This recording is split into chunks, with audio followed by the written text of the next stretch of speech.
Hey, everyone, and welcome. What could your church accomplish if every person in your congregation became fully engaged in its mission?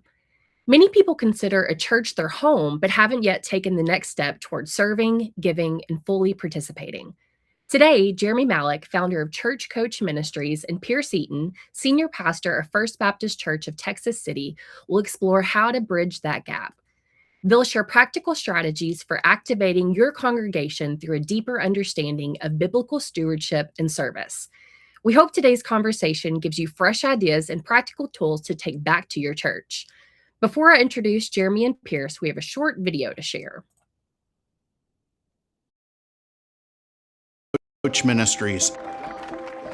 We do assimilation training, vision campaigns, stewardship training, and build out design work. The churches we partner with experience tremendous savings through Tithely, and that's why we are so excited about this partnership between Church Coach Ministries and Tithely. As a special benefit to Tithely partners, we are offering a $300 discount on our 2-session stewardship course, God's Economy. One of the problems churches face is that about 20% of their congregation give about 80% of the funds. But through this God's Economy process, what we've seen is radical heart transformation take place. We've seen marriages healed, children that have walked away from the Lord return, children that have walked away from their parents return. We are seeing the giving units at a church, in some cases, double.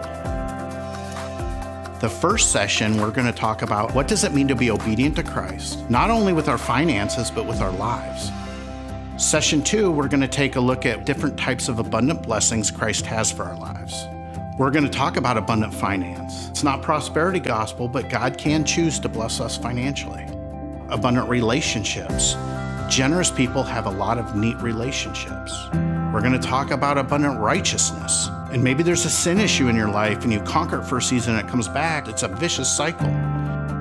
We're going to talk about abundant ministry. What have you done for Christ in the last year? And finally, we're going to talk about abundant worship. And that's our personal relationship with Jesus Christ. And is it flourishing or not?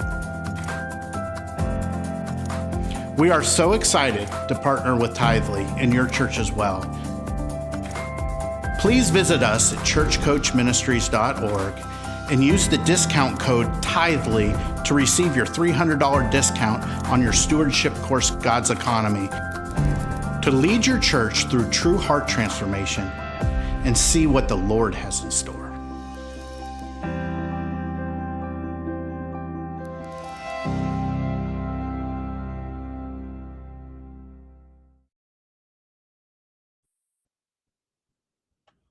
Now, please join me in welcoming Jeremy and Pierce.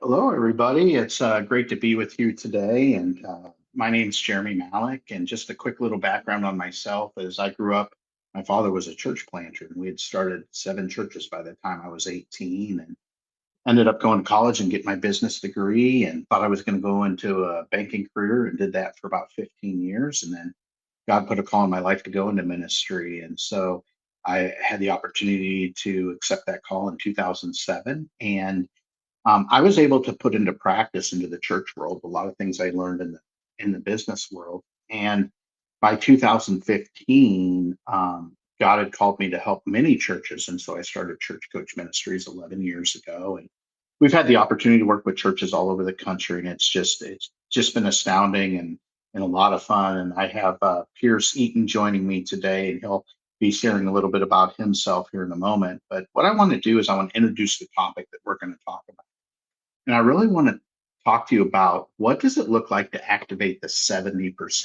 And what I mean by that is most churches have about 70% of their congregation that would call their church home, that maybe currently isn't serving, or they're just serving maybe once a year at a VBS or something at the church, but not regular service.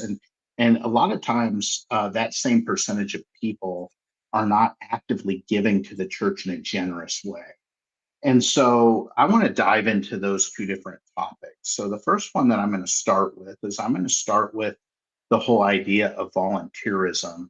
and getting people in your congregation to think missionally without them even realizing that they're doing it, having it become second nature.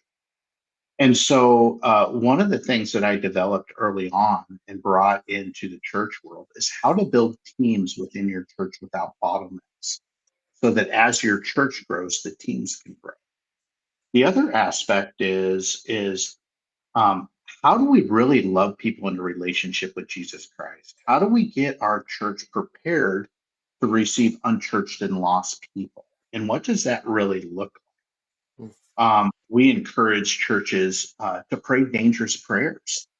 Lord, if you have a divine moment for me today, um, allow me to hear your voice and respond out of obedience, whatever that is. And so, in that, the other thing that we do is we spend time and how do we talk to people? We do it through relationship, like Christ did in the gospel. The thing is, when a guest comes to your church, they have so much anxiety built up that if we don't figure out a way to lower their anxiety, the pastor may be moving his lips during the sermon, but they don't hear a word he's saying. No offense, pastors out there, but it's true. In the first 7 minutes, we have an opportunity to actually change somebody's trajectory for mhm, eternity. And so I will say that the first 7 minutes before your service starts is every bit as important as the worship that's sang on Sunday morning and the sermon that's preached. And so, anyway, we really want to look at that and address that. And so, in that process, the other thing that we want to do is we really want to look at how do we connect with people in our community and businesses in our community better. How do we connect with people that we work with? How do we connect with our neighbors? How do we connect with people that are on our kids' sports teams that we go around, whether it's baseball or soccer or football or whatever sport your child is into? How do we connect with those people? And so we take a deep dive and really lean into that. So we offer an assimilation training. It's a 4 month long training. And what we do is we build a unique plan with the leadership of the church during the first month.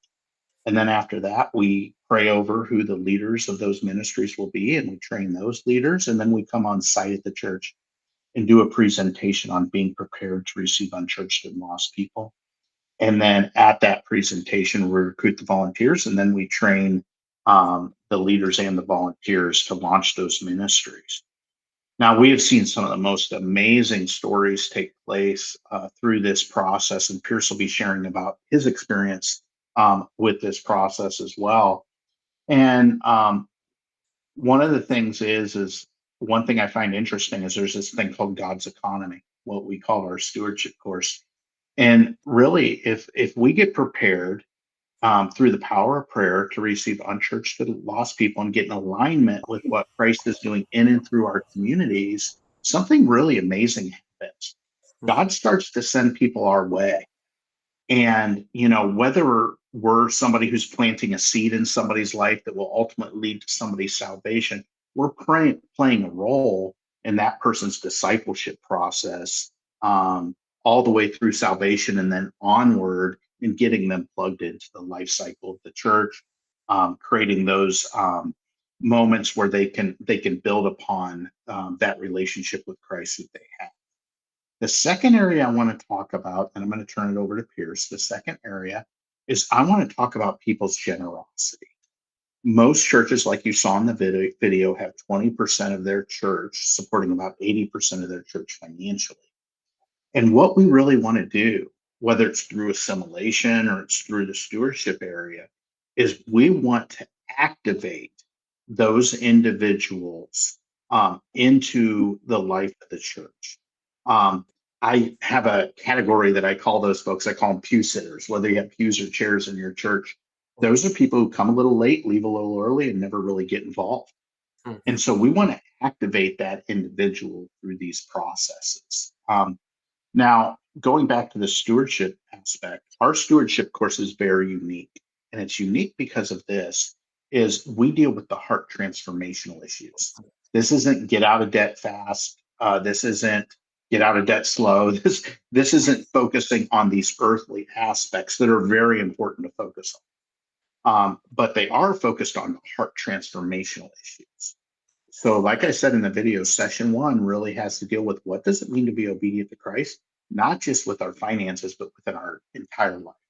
How are we spending the first hour of our day? How are we spending the first day of our And then the second session, we're really talking about what types of abundant blessings does Christ have for our life if we choose to be obedient to him. And I rattled those off in the video, so I won't say them again. But the fact of the matter is what we're seeing is extraordinary. We're seeing churches double, 2.5 times sometimes the amount of givers that they have that now are a generous giver into their church life. And I'll just share one quick example. We worked with a church in North Carolina a couple of years ago. It's been so we've been able to chart their progress. But they were a church of about 90 people, and they had 13 giving units giving 80% of their funds. After going through this course, 3 months later, we went back and kind of saw what was going on. And they went from 13 giving units to 56 giving units, and their giving on a weekly basis went up by 2.5 times. Now, the people that were giving already, we weren't asking to give more, but the people who were not activated in their generosity life or their obedience life with the Lord have now been activated. So it's just been extraordinary to see what has transpired through this process. So I would like to give the floor to Pastor Pierce and just have him walk through what his experience has been and what he'd like to share with you guys. Pierce? All right. Yeah. Thank you, Jeremy. So yes, my name is Pierce Eaton. I'm the pastor at First Baptist Church in Texas City, Texas. And I've been here for 3.5 years. I came to the church in 2023 is when the Lord brought us here. And it's been an amazing ride. The church in the decade previous to my coming was in a season of pretty serious decline. The church had gone through many different seasons over the course of its life, over 100 years.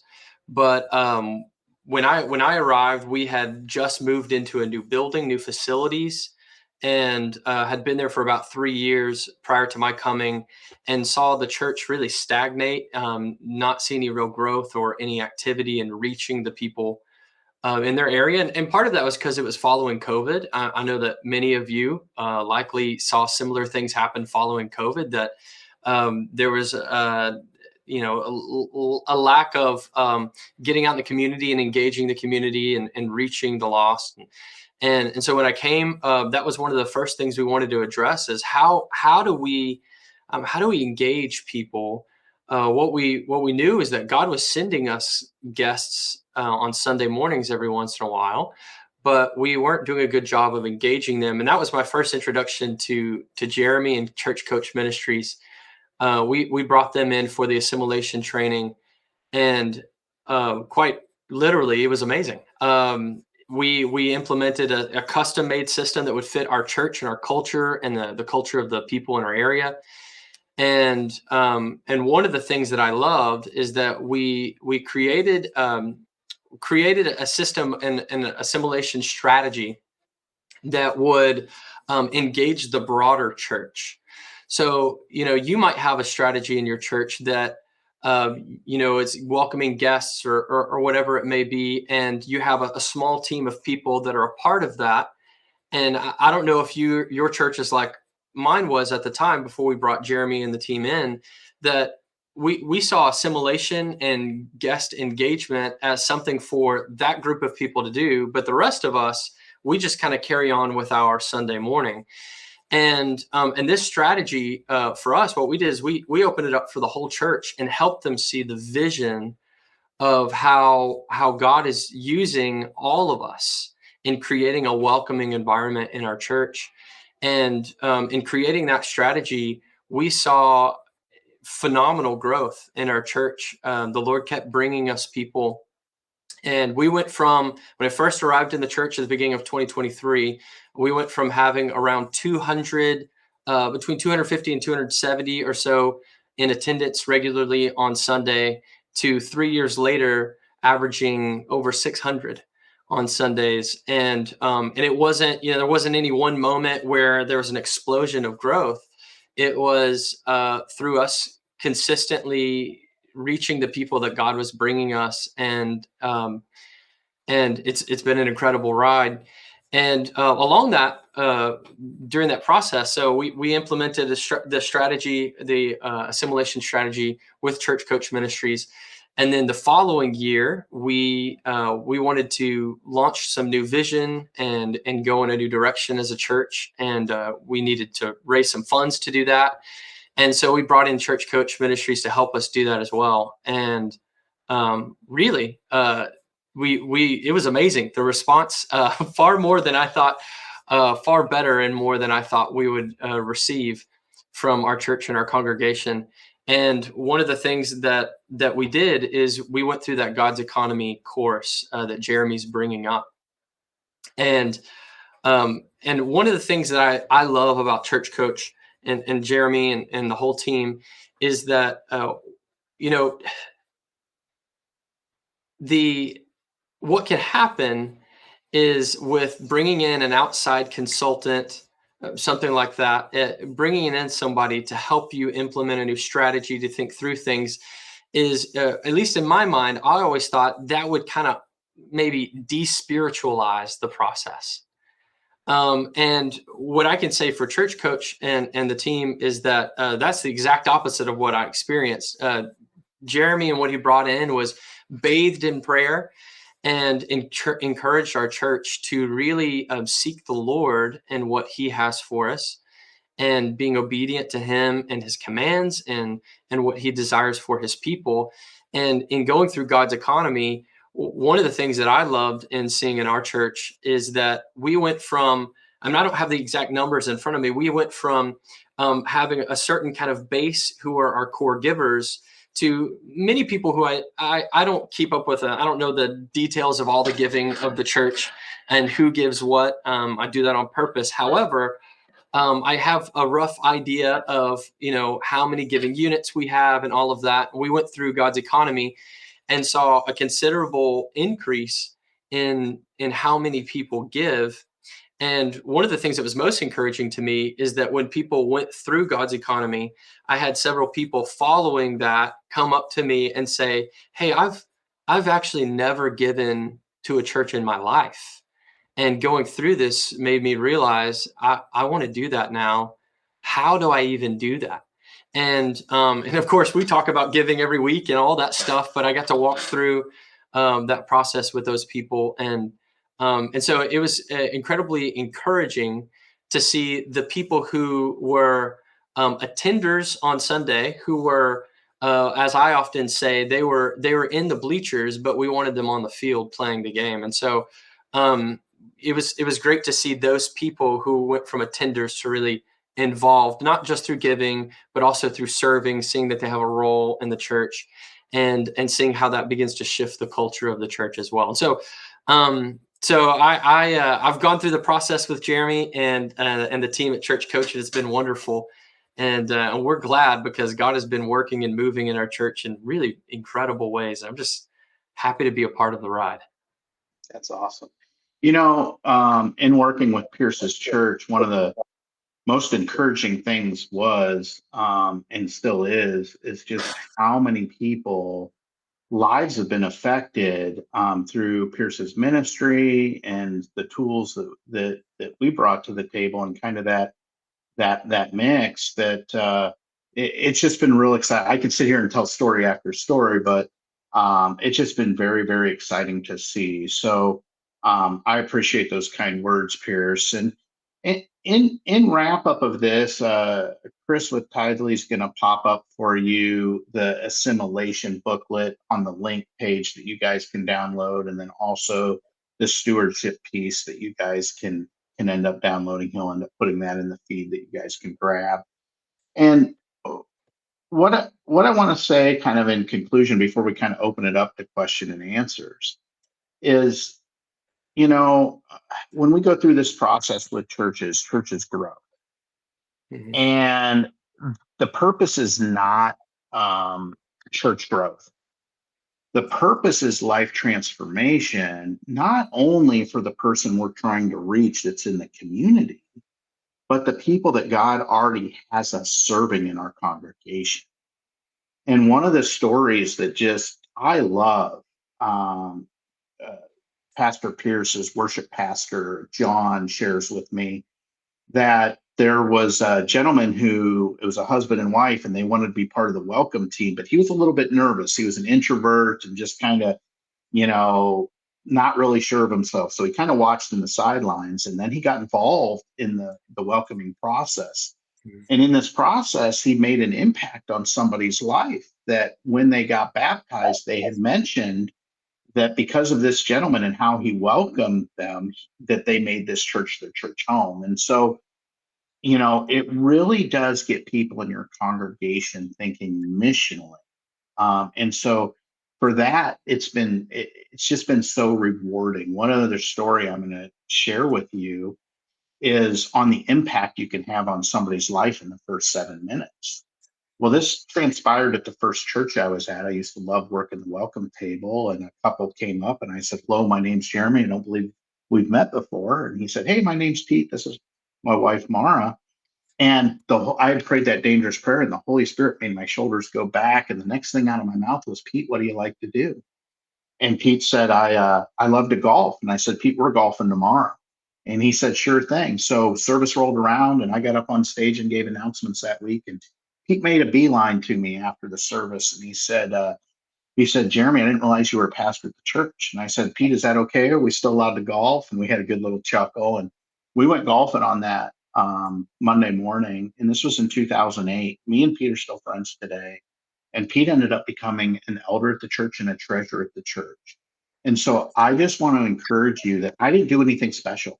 I liked to golf. I probably had some Arnold Palmers. It was a great day, right? But the fact of the matter is, I was just obedient to whatever the Lord put on my heart to connect with Pete. And so everything we do again is relational like that. And so I wanted to point that out. And then finally, on the stewardship course, Chris will go ahead and post up the stewardship piece as well for you to download. And then you guys can just go on our site and order that if you would like and get the $300 discount using the code Tidely.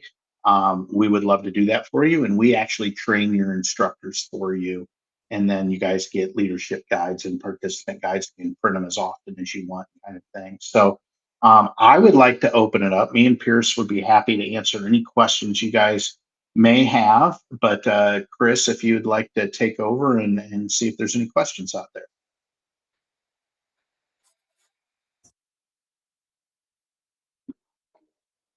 You're muted, Chris. There you go. Thank you. Yep. My name is Chris Dunnigan. I'm the content manager here at Tidely, coming to you from South Carolina. And thank you guys for taking time today to share a little bit about that. I love the idea of working on the heart change and then letting that lead to the outcomes. Yeah. How often do we try to shape behavior without addressing the root of the issue? So Yeah. that is great. So we do have some questions coming in. If you have a question for Jeremy or for Pierce specifically, you can use the Q&A button that's at the top of your chat, and we will get those onto the screen. So let me filter through these first. Got one from Laura. How do you measure whether this kind of assimilation and stewardship work is actually leading to real heart transformation, not just higher numbers? It's a good question. That's a great question. On the assimilation, what you will see is you will see your volunteerism increase considerably. Mhm. So people will go from the thought process, like Pierce introduced, like it used to feel like being a volunteer in these welcome teams was maybe more of a box to check, to a full ministry mentality that this is actually a true ministry of the church. So, for example, one of the numbers in Pierce's case that I remember hearing was when we launched this welcome team. When we first started, there was about 6 individuals that served on the welcome team, and that number over the first 6 months went from 6 to around a number of 30 people on the welcome team. And so you could see this increase of volunteerism take place. So that's a really good measurable on the assimilation side. On the stewardship side, what you're going to see is you're going to see in the heart transformation, you're going to see people live differently. And what I mean by that is it really does focus on our behaviors. How do we spend the first hour of our day? Are we waking up and thinking, I need to spend time with the Lord before I do anything else? Mhm. How are we spending the first day of our week? Are we going and being connected with the local church and serving at the local church and those sorts of things? And then the other side of the coin is you're going to see people change their attitude and their obedience towards their own personal life of giving. And Hmm. so, yeah, the numbers do go up. They just happen to go up because that's a result of growth. It's kind of like, Jesus when he talks about, that he needs to trim the trees back, right? He needs to prune the trees before new growth comes. This is kind of, in essence, kind of what we're doing. And Pierce, I don't know if you have anything to add to that. Yeah, I was going to say, one of the ways that I can see, at least for us, that there is genuine heart transformation and not just, just the higher numbers. Like the question asked, is by speaking to individuals, anecdotally, just seeing, and speaking and interacting with people in the church and seeing what they have to say, asking the questions of what has made you want to be a part of the connection team, or one of them in particular, I think, is seeing how many people who come to our church can they go from being an outsider, they're a guest. The process that they've gone through in engaging people is awesome. They feel welcomed, and then their first turnaround thing is, how can I join that team and be a part of it, because they're awesome and I want to be a part of that team. So I think for us that's kind of been two ways that I've seen that it's not just higher numbers, it's that this is something that's happening in the lives of the people that are going through this process, that they're being transformed. Yeah, I like that transformation idea that leads to more involvement, that is kind of a flywheel effect of people catch Yeah. the vision, they get it in their heart, and then other people get involved in the journey. Yeah. Related to that, Virginia asked a question that kind of got split between two, so I'm just going to read it. Sure. And she's asking, how do you get the longtime members who feel like they've done their time and it's time for the younger generation to take over to stay engaged? If perhaps their heart is in the right place, but it almost sounds like they're tapping out. How do you keep those people engaged and not just engage new folks? So, Pierce, do you want this one, or I've got one for this? So, yeah, go ahead and say something. I'll say something after you. Yeah. So, what I want to say is, every church has a guy named Bob. I'm going to call him Bob right now. And Bob's the guy that says, I'm not going to get involved in these processes. I've been around for a long time. Everybody knows who my name is. And so when it comes time to doing something like it, if you decide to do a name tag system for existing attendees and new guests or any of those kinds, Bob's like, I'm not wearing a name tag. I'm not doing it, And so we don't go and chase Bob down and say, you're wearing a name tag, Bob, if you want to be part of this team. What we do rather is we enter into the process and just let Bob observe. Bob starts to see the energy take place and things build. And you know what? By about month 3, guess who's wearing a name tag? Bob. And so for people like that maybe stay on the peripheral and think, man, I've been here for 30 years. Everybody knows who I am, or I'm not going to get involved in that. I'm good where I'm at, all that kind of stuff. Once they see the life of Christ enter into the equation through the power of prayer and all this, and the excitement build, guys like that or ladies like that, they jump in. We see it every time. So I don't know, Pierce, if you have something interesting to add. Yeah, I was going to say 2 practical ways to address that is, one, you move forward with what God's leading you to do, right? So, if the Lord's leading you to go in this direction, then you don't hang out and wait for the people who are dragging their feet. But as you do move forward, you begin sharing stories of how God's using it, because we underestimate the power of story. And if we start sharing stories of, well, this is how God's using this ministry, and this is how God's, changing this person's life through this, and all, we start sharing those stories, then some of those people who, let's say it, are a little hard-hearted concerning some of this stuff, they will start to see their heart soften to it because they're seeing that God's actually in it. And then the other thing is, I think, just casting the vision continually. Mhm. If you keep it before people, if you're reminding them that, that the church isn't here to, the church isn't all about them, that God has a purpose and plan for their life, that he wants to use them to do greater things for his kingdom. We just continually put things like this before the people, then eventually, for most people, it begins to stick. Now, of course, there is always a Bob, right? And you don't want to not do what you feel like God's wanting you to do just because Bob is saying it's not a good idea. But I have a feeling those people usually, at least in my experience, they usually end up coming around because they see God using it and working in it. Yeah, so even Bob will eventually wear the name tag if he needs to. Absolutely, you will. Yeah, that's great. So we have a question now all the way from Kampala, Uganda. Wow. Yeah, thanks for joining us, Chris from Uganda. How long does the training take? Great. Good practical question. Yep, that's great. So the assimilation training, it's a 4-month-long training process. And then the stewardship training is a lot more simpler than that. I'll meet and give an overview, and then we'll do some praying and fasting over who the steward instructors should be at the church. And then once they're identified, I will meet with them via Zoom and train them, and then you'll be ready to go. So that whole process can take place probably within a couple weeks time frame. Yeah, that's good. We got another question, kind of related to Bob.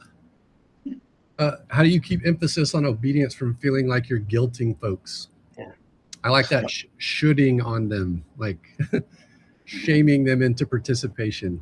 Yeah, so that's great. So I can speak to this, and Pierce maybe has something to add here. But on this topic, we get this question a lot. And that's because we get this question from people who haven't seen the curriculum yet. And one thing you'll notice in the curriculum once you do the course is we only mention the word tithe once.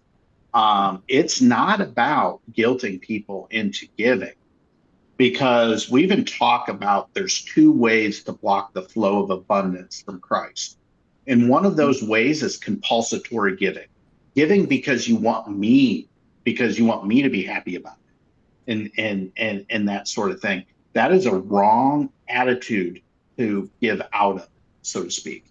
And the other one is stingy giving. That's the other thing the Lord hates, when our heart isn't joyful in our gift, when it's a begrudging gift. And so we actually speak about that in the course so that people understand that the true generous giver goes to the Lord in prayer, hears what the Lord has to say and put on their heart, and their responsibility is just to give or to serve out of obedience, out of whatever the Lord's asking them to do. So it's not a transaction. We want to get away from the concept of you go to a church, you have to tithe 10%. This is a transaction. This is a must. Mm-hmm. What we want to say is, like in the New Testament, where God calls us to a higher standard, we want to say, no, let's go to the Lord and see what the Lord puts on our heart and respond out of obedience. Because if we're in alignment with what the Lord wants us to do in our life, then we're in a place where the Lord then can bless our life. And it's not prosperity gospel blessing. Yeah. There's a lot of different ways that the Lord can bless our life. So Pierce, I don't know if you want to add anything or not. Yeah, that's great. And Virginia, to hit on what you said in your question, so many people have been hurt by the church. I think that's true. And I think a way to talk about it is just to acknowledge that. To talk about how, we're not, name it, claim it. We're not trying to say, give this much and therefore God's going to do this. We can't speak for the Lord, but we do know what he's told his people to do in his word. And we want to be people that are more shaped by the word than the world. And so we're going to live by what his word says. And, if people get offended by that, then, we can't really control that, but we can be gentle, we can be kind, and we can point people to God's word. Yeah, that's good. It's always good to have God's word as a measure of the truth and not any additional like health and wealth and all that gospel business. All right, we got another question from Laura C. What were the first changes you made to turn guest engagement from a small team task into a whole church responsibility? Well, that's a great question. I'll let Pierce maybe go first if you'd like, Pierce, or if you want me to go first. So, yeah, well, what we did is we did a whole church training.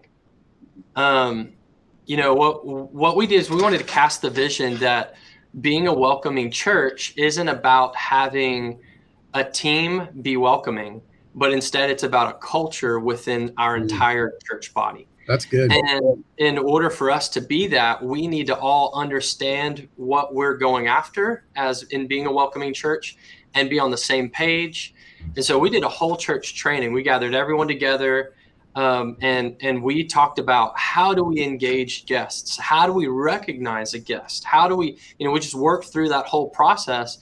And then what we do also is we try to keep that in front of our church periodically. So about once a month or so in a Sunday service, I'll have a moment from the platform where I will bring up how we are more than just a group of people all worshiping in the same room, but we're a church family.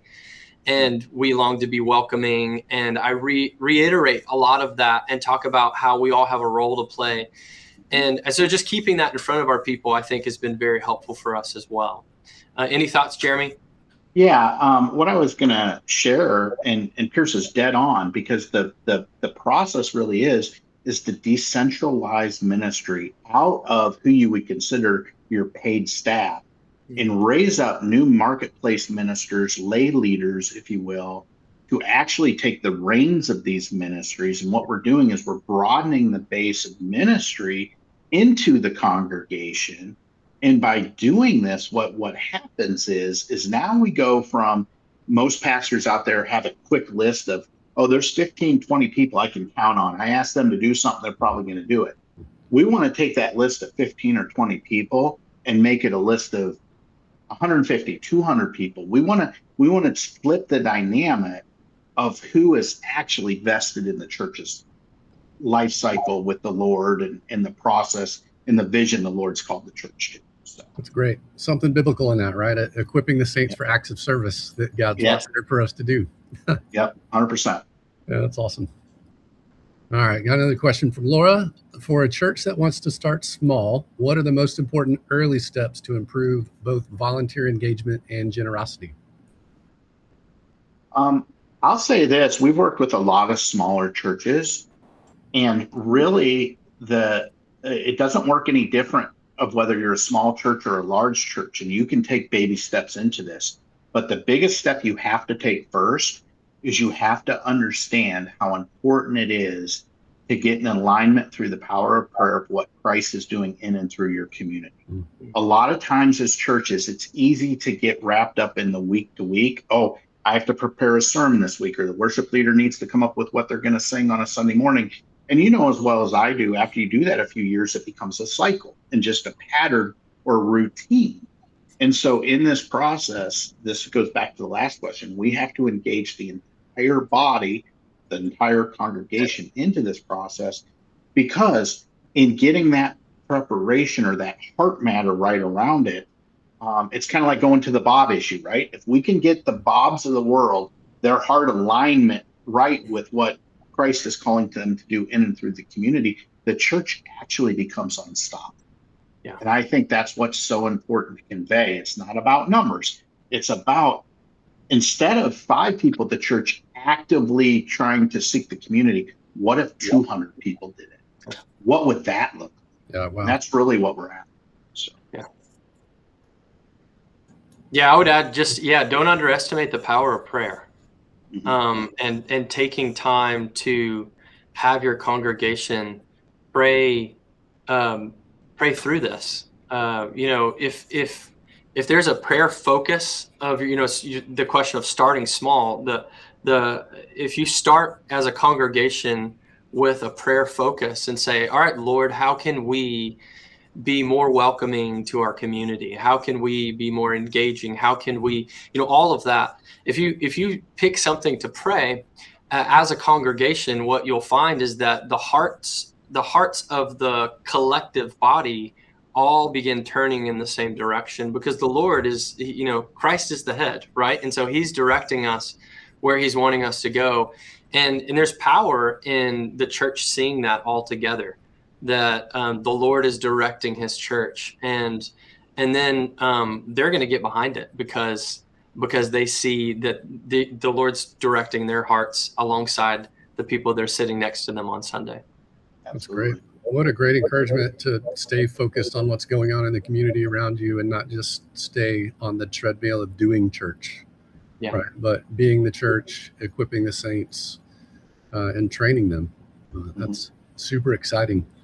Well, we may have time for a couple more questions if they come in, but just getting close to the end here, guys. What are some closing thoughts that you'd like to share, either Jeremy about Church Coast Ministries or Pierce about pastoring and using Church Coast Ministries?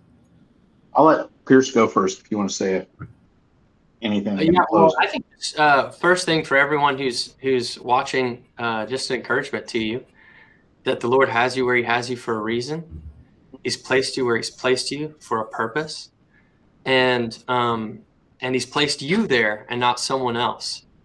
And so, he's wanting to do something in and through you in your ministry and in and through your church. And that's not just the case for you in your ministerial role, but also for every single person in your congregation. And I think reminding your people of that and unlocking that mentality in your church is a lot about what this is about.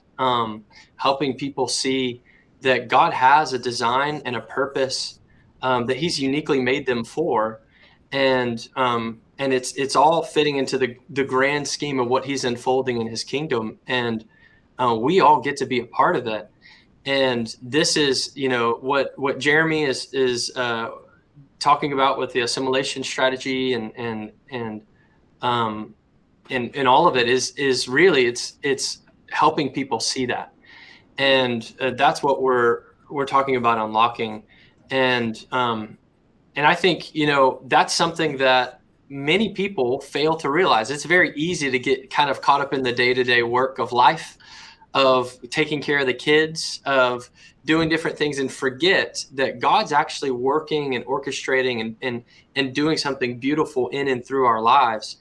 And so that's really what this is. I feel like mostly about, at least that's the impact that it had on our church.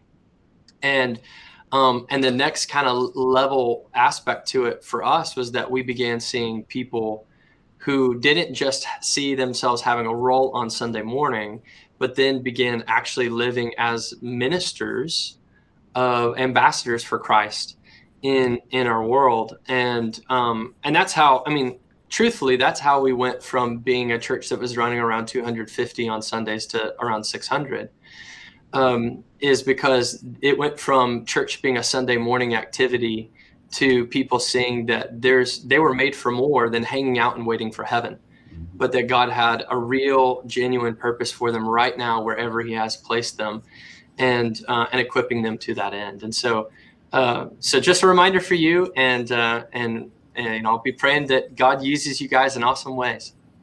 Awesome. And I think I would say this, I just really felt led to talk to the pastors that are watching right now. My picture went out. There I am. I'm back. I feel like I just want to direct something to you guys. If you're watching this and you're a little tired and you're a little worn out and you've been doing your best and you feel like everything's on your shoulders all the time, what I can tell you is walking forward with something like this will be one of the most encouraging things that you do. It brings me the most joy to work with a pastor who says at the end, like, I was exhausted, and this has just given me a new breath of life, because what we want to do is we want to take that burden that's on your shoulder and we want to remove it. And we want to train up new people that aren't on your go-to list or any of that. And I just want to close with this story I want to share with a small church we work with. It was a church of 35 people. And I was at the church giving my presentation on being prepared to receive unchurched and lost people. And the pastor put his arm around me when I was done, and he says, Jeremy, I have a confession to make.